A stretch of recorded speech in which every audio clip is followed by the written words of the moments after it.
The Waipara region's amazing because of the synergy between the vineyards and the foraging zones. Every time I go out, I'm finding something new. So even this morning we found a new type of salt marsh plant. It's got a purple flower and a really nice, almost a slightly sort of mushroom flavour, which is really interesting. So it really just allowed me to relive my childhood of going out and still finding and discovering new things. People can actually get out there in the land and see how it all works really, get amongst the nature and just actually get their hands dirty. To then come back and to turn that into an amazing meal and to experience a meal that they've actually gone and been really a part of gathering. Quite an experience for a lot of people. There's not a lot of places in the world really that you can do it in the same ways.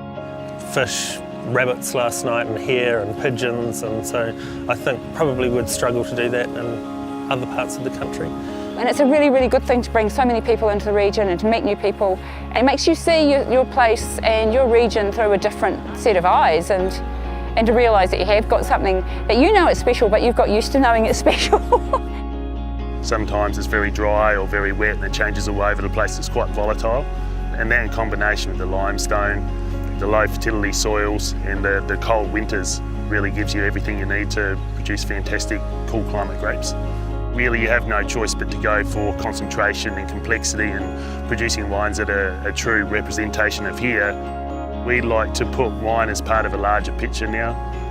So it's in the context of this area and the people that live here, the food that we eat, the lives that we live, the seasons that we have and all these things. If you have seasonal food with wine from here, it will work. We've got a really good diversity of terrain going from fairly mountainous country, rolling hills, river valleys, gorges, river flats, estuaries, limestone, really mixed sort of geology.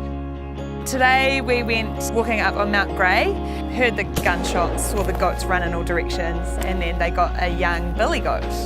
So it's different from how I usually gather my food because I don't hunt, but I do have friends that hunt and I do love it when I get to cook stuff that they've found because you get that sort of extra connection with where your food's come from.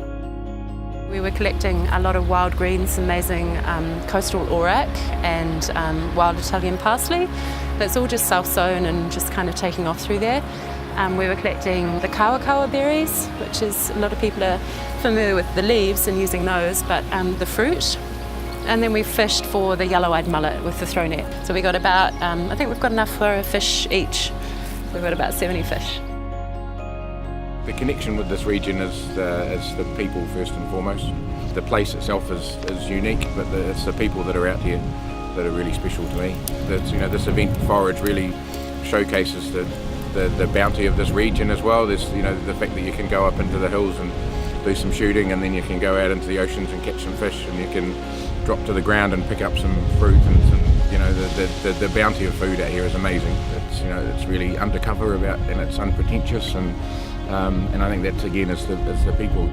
There's a small group of families out here that are making a bit of noise about this region, and a lot of them are in the wine industry, and there's more and more people showing interest in the food that's around in this region as well, which is really cool. And I think the next stage is sort of connecting all those things together.